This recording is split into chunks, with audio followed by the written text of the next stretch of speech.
Memória dos Trabalhadores da Bacia de Campos. Depoimento de Heitor Garcia Júnior. Entrevistado por Douglas Tomás. Macaé, 18 de junho de 2008. Realização Instituto Museu da Pessoa.net. Entrevista número CBMBAC 109. Queria que você começasse a falar o seu nome completo, o local e a data do seu nascimento. Tá, meu nome é Heitor Garcia Júnior. Eu nasci em Santo André no dia 8 de junho de 1954. Qual a sua formação? Eu sou formado em engenheiro civil, fiz uma pós-graduação dentro da Petrobras em 1980, em engenharia de petróleo, durante 2 anos. E depois de uns 9 anos, em 89, 90, eu fui para a Unicamp e fiz o mestrado pela Petrobras, mestrado em engenharia de petróleo, na Faculdade de Engenharia Mecânica da Unicamp. Me formei mestre. Heitor, eu queria então agora, para a gente começar, que você falasse um pouco de quando e como você entrou na Petrobras, seu ingresso na Petrobras. Em 1979, eu estava me formando na Faculdade de Engenharia da Fundação Armando Álvares Penteado, em São Paulo, capital, e era um momento muito difícil para a carreira de engenheiro na época. Eu me lembro muito bem que, nessa época, arranjar um emprego era uma coisa muito difícil. E eu estava no final do meu curso de engenharia civil, procurando lugares para trabalhar, e eu me lembro muito bem que a melhor proposta de emprego foi para ganhar 10 mil unidades de dinheiro na época, que eu não lembro se era cruzeiro. Eram 10 mil alguma coisa para trabalhar como fiscal de obra civil. E ao final do ano, um amigo meu que estudava junto comigo falou assim: Heitor, está tendo um concurso para a Petrobras, vamos fazer? Eu falei, vamos, eu nem sabia do que se tratava, né? Naquela época, a Petrobras começou a descobrir algumas coisas aqui na Bacia de Campos, né? Eu me lembro até que o Shigeaki Ueki, que era o ministro das Minas e Energia, ele chegou a fazer uma palestra na minha faculdade, né, falando dessa questão de petróleo. E eu fui fazer esse concurso assim, sem muitas pretensões. E quando veio o resultado, eu fiquei até surpreso que, acho que no final de outubro, em novembro de 79, eu vi o resultado do concurso e tive a felicidade de ver que eu tinha entrado na Petrobras. E para ganhar 30 mil alguma coisa naquela época, né? Quase 3 vezes o que eu iria receber como fiscal de obra, né? E ao longo desses quase 29 anos, né, passei por muitas experiências dentro da Petrobras, trabalhei em vários lugares. Eu saí de São Paulo, fui trabalhar em Salvador, onde nós fizemos nosso curso de formação. Nesse curso de formação tinha um período de 9 meses que a gente trabalhava como peão nas plataformas. Hoje isso não existe mais. A gente trabalhava como plataformista, como torrista, como sondador, fazia o revezamento de turma, andava nas caçambas de caminhão no recôncavo baiano, passava frio nas madrugadas baianas e ficava em alojamentos precários. A questão de SMS era muito maltratada naquela época. A gente se preocupava muito com as sondas perfurando em terra, com os dejetos sendo jogados de maneira descuidada nos diques, né, de perfuração. E embora a gente já como recém-formado, já tendo uma certa consciência ambiental, a gente se preocupava que as coisas não caminhavam muito bem. E hoje a Petrobras já está querendo ser assim, uma excelência em termos de cuidados ambientais, né? E quando você veio para a Bacia de Campos? Sim, isso, a minha história dentro da Petrobras, ela teve vários caminhos. Depois desses 2 anos que eu passei na Bahia, me formando, eu vim para o Rio de Janeiro trabalhar na sede e fazia alguns embarques eventuais aqui na Bacia de Campos. Isso foi em 1982. Era uma espécie de formação que a gente estava tendo, né? E depois de 1 ano no Rio de Janeiro, havia necessidade de profissionais em várias partes do Brasil, inclusive na Amazônia. Aí eu fui para a Amazônia em 83 e fiquei até 87, quando houve a descoberta lá dos poços de Rio Urucu. Então eu trabalhava na perfuração, nas sondas de selva, na costa do Pará e Maranhão. Cheguei a trabalhar até no Acre, né, uma distância enorme. Para você ter uma ideia, saindo de Belém para o Acre, era mais distante do que de Belém ao Rio de Janeiro. Né? Parece incrível, mas... E se não fosse eu estar trabalhando na Petrobras, jamais teria conhecido aquelas regiões tão distantes. Né? E depois eu vim para o Rio de Janeiro, foi com a época que eu fiz o mestrado também em Campinas. E a coisa de uns 10, 11 anos atrás, eu vim trabalhar embarcado aqui na Bacia de Campos e estou aqui até agora. Né? Eu não embarco mais, agora eu coordeno uma equipe de 15 engenheiros e estamos aí na... E qual foi a sua função quando, nesse primeiro momento do embarque? Você fazia? Aqui eu embarcava como técnico de pescaria. O que era? A pescaria, quando você tem alguns problemas em poços que se perfuram, em poços que se completam, às vezes alguns detritos ficam dentro dos poços, impedindo que você desça novos equipamentos ou que você consiga produzir esse petróleo dentro desses poços. Então você tem umas técnicas para desobstruir esses poços, por isso que é chamado de pescaria. Os pedaços de ferro que ficam dentro do poço é chamado de peixe, né? Por isso que a gente tem que ir lá e pescar. Então eu trabalhei nessa área. Depois, a coisa de uns 6, 7 anos é que eu me voltei para a área de perfuração direcional. E o que é exatamente essa perfuração? Para você explicar Perfuração, especificamente perfuração direcional, é você conseguir alcançar um ponto no reservatório que os profissionais da área de reservatório, da área de geologia, determinam para ser drenado um poço, por exemplo. Então, imagine que você tenha que perfurar a partir de um ponto e navegar como se fosse um avião mesmo, né? Um avião você navega mexendo as asas, né? Mexendo o bico e fazendo essas curvaturas.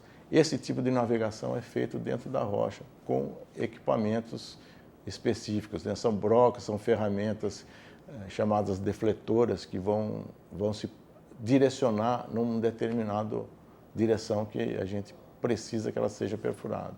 Só que a velocidade de navegação é infinitamente inferior à de um avião, né? A gente perfura 10, 15 metros por hora.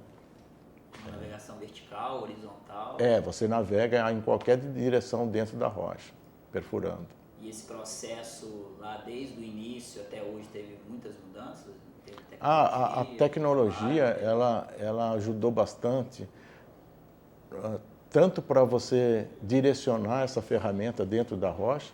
Nós temos ferramentas modernas que conseguem, com sensores computacionais, fazer com que algumas aletas empurrem a broca lá embaixo, a coluna de perfuração, e vá na direção que você precisa.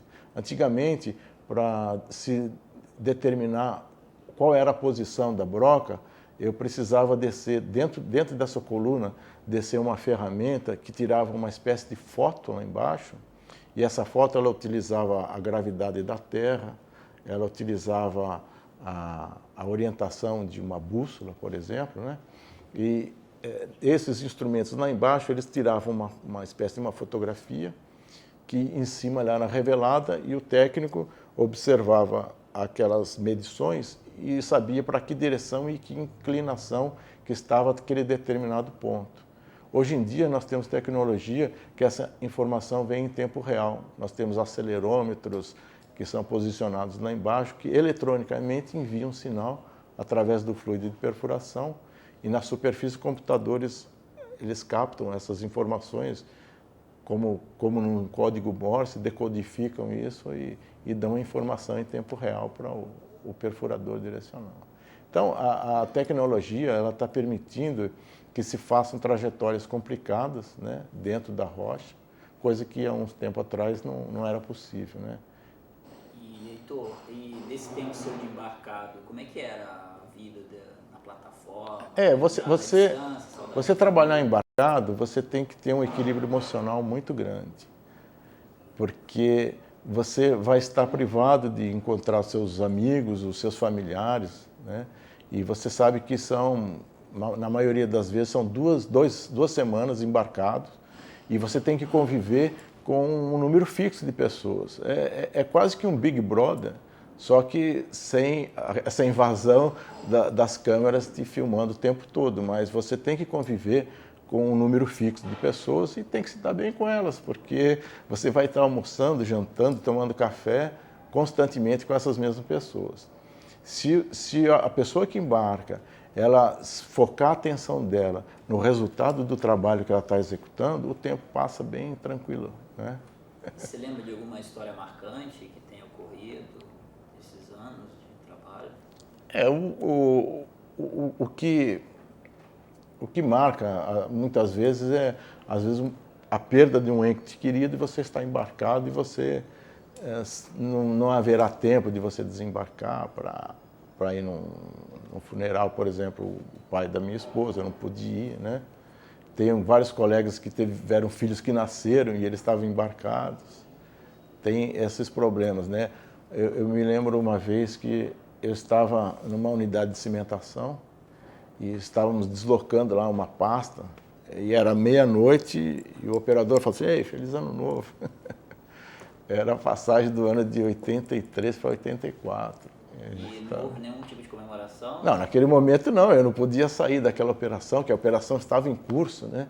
Não dava para fechar as válvulas, vamos parar aqui que vamos comemorar. Aí a gente ia perder o poço, né? O cimento ia dar pega e a gente não conseguiria fazer o trabalho, né? E Heitor, qual foi o seu maior desafio encontrado até hoje, que você tem enfrentado nesses seus anos de trabalho? Olha, eu não consigo lembrar assim o maior desafio. Os grandes desafios é você ter que morar em lugares diferentes daqueles que normalmente você se familiarizou, né? Você ter que sair, por exemplo, eu saí de São Paulo, que era uma megalópole, né? E fui viver lá no interior da Bahia, numa cidade que não tinha nem cinema, não tinha uma rua asfaltada, e a diversão lá era você tomar cerveja com amigos ou ir à igreja, né? E depois veio para Macaé. Na época, como é que era Macaé, quando você veio para cá? Macaé eu conheci em 82, que era uma época que a cidade, para quem conhece, ela terminava ali na Costa do Sol, e no Cavaleiros tinha algumas coisas espalhadas, né? Era uma cidade infinitamente menor do que é hoje, né? Então, mas quando eu vim morar aqui, isso já fazem 10 anos, ouvia-se dizer que a cidade ia dobrar de tamanho. E a gente achava meio difícil que isso acontecesse, e de fato aconteceu. A cidade cresceu e continua crescendo. E, Heitor, talvez, não sei se você lembra, qual a fase da produção da bacia que talvez tenha sido mais marcante, tanto para a Petrobras quanto para as pessoas que trabalhavam aqui? Olha, eu vou falar uma coisa que, pelo menos, marcou a mim particularmente, que foi um período em que foram descobertos campos de Malim e Albacora. Então, eu me lembro eu tinha um amigo meu que se formou junto comigo na faculdade e ele trabalha na parte de reservatórios. E eu me encontrei com ele, eu acho que foi em 89, se eu não me engano, nessa época. Eu me encontrei com ele lá no Rio e ele trabalhava na área de reservatórios e ele falou para mim: olha, esses dois campos que nós encontramos, Malim e Albacora, eles estão dobrando a reserva nacional de petróleo. Então, aquilo marcou muito, né, de saber que aquelas duas descobertas tinham dobrado toda a reserva de petróleo provada naquela época. E hoje nós estamos vivendo um momento semelhante, que nós estamos praticamente dobrando que naquela época já tinham dobrado, que são essas novas reservas que estão sendo descobertas na área pré-sal. Isso foi quando? Qual? Essa de Marlim? A de Marlim Albacora, eu acho que foi no final da década de 80, começo da década de 90. Você já trabalhava em plataforma? Eu sempre trabalhei misto, né? Em escritório e plataforma, sempre. E, Heitor, o que é ser petroleiro? Petroleiro é um orgulho muito grande de você trabalhar enfrentando dificuldades no mar, na selva, na terra e vivendo assim longe da sua família, né? E enfrentando essas dificuldades e vendo o resultado, né? O resultado positivo das coisas que a gente faz nos faz sentir assim um pouco orgulhoso, né? No bom sentido, né? E você comentou no início de um idealismo da juventude, da coisa de estar recém-formado, né? Chegando lá na plataforma, convive com aquilo tudo. Ainda hoje persiste esse idealismo, essa coisa? O entusiasmo eu não perco nunca. E eu estou sempre pronto a novos desafios. E eu acho que o fato de eu ter morado em vários lugares demonstra essa minha vontade de estar querendo sempre enfrentar as coisas novas. Né? Você comentou a questão do meio ambiente, né? Hoje você vem dizendo... Sem dúvida, hoje, mais preocupado hoje faz parte do negócio você cuidar da saúde dos trabalhadores, da segurança e do meio ambiente que a gente convive. Isso, produzir petróleo sem cuidar disso não tem o mesmo valor, né, pra gente. E você percebe que hoje existe uma preocupação sem dúvida. Em relação àqueles anos sem bem dúvida. diferente. Bem mais arraigado, inclusive na alta direção da empresa. E Heitor, eu queria e a respeito do projeto, de contar um pouco a história da Petrobras, a história das pessoas que trabalham aqui, eu queria que você emitisse uma opinião a respeito. Esse projeto é muito importante e acho que qualquer grande organização deveria se preocupar com esse tipo de coisa. Porque, de uma certa maneira, daqui a alguns anos, os empregados que estarão entrando na empresa, eles vão poder ver, ter o contato com alguns outros empregados, no caso aqui da Petrobras, que tiveram experiências e da importância, né, dessa história da Petrobras, dessa caminhada de sucesso, né, até agora. E, Heitor, para terminar, você teria alguma coisa para dizer que tenha escapado, que você gostaria de falar? Não, eu acho que estou satisfeito com tudo que eu faço e reconhecido que se não fosse a Petrobras, muitas coisas eu não teria conhecido e vivido, coisas boas, né? E dessas coisas que você tem vivido, convivência com pessoas, aqui na Petrobras tem muita gente de vários lugares, né? Tem, isso serve para diminuir o nosso bairrismo, né? Nós temos amigos que são nordestinos, são sulistas, que são estrangeiros, né? Hoje nós temos vários trabalhadores que vêm da Venezuela, da Argentina, de Bolívia, Colômbia, e estão todos trabalhando aí vestindo o mesmo crachá, né? Somos todos trabalhadores do mesmo ideal. E trabalhando nesse ambiente faz com que a gente não seja tão bairrista, né? Considere igualmente todas as partes do Brasil e do mundo, né, como importantes. Tá bom, Heitor, acho que é só isso, então. Tá bom.